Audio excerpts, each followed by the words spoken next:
Seorang santri tewas dengan tanda kekerasan di tubuh dan kekerasan seksual di Bantaeng, Sulawesi Selatan. Sementara di Sidoarjo, Jawa Timur, seorang anak tega bunuh ibunya lantaran kesal disuruh membeli sembako.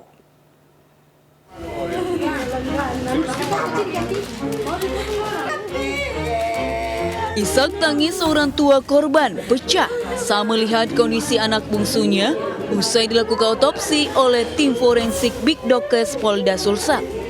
Bahkan kakak korban menangis histeris saat dibolehkan masuk melihat jenazah sang adik satu-satunya itu untuk terakhir kalinya.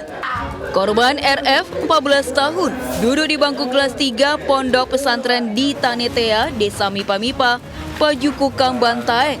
Sekitar hari Sabtu lalu ditemukan mengakhiri hidup di kamar asramanya.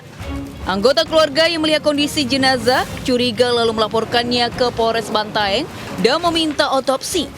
Hasilnya di tubuh korban ditemukan sejumlah tanda kekerasan serta diduga adanya tindakan kekerasan seksual pada korban.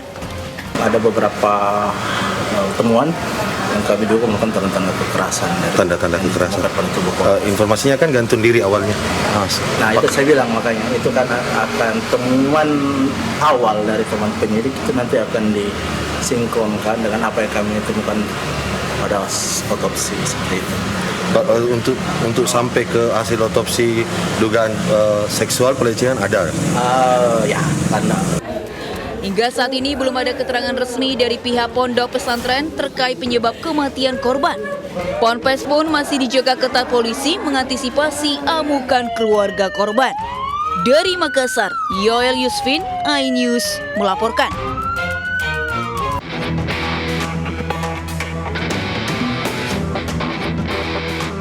Seorang ibu rumah tangga S50 tahun ditemukan tewas di kamar rumahnya di kawasan Desa Tambakrejo, Waru, Sidoarjo. Ironisnya, korban tewas dibunuh oleh anak kandungnya H30 tahun. Selain menangkap pelaku, polisi telah mengamankan barang bukti berupa pisau dapur yang digunakan pelaku dan sebuah kursi yang digunakan korban untuk memukul pelaku. Awalnya pelaku mengaku nekat membunuh ibunya karena tidak dibelikan handphone. Namun setelah diperiksa, korban dibunuh karena pelaku emosi dibangunkan tidur untuk membeli sembako. Penganiayaan ini bermula saat korban membangunkan pelaku yang tengah tidur dan dipukul dengan kursi, sekadar untuk membeli sembako di toko. Pelaku pun kesal apalagi diminta segera bergegas oleh korban. Hingga terlibat cekcok. Pelaku kemudian mengambil pisau di dapur dan menikam tubuh korban beberapa kali.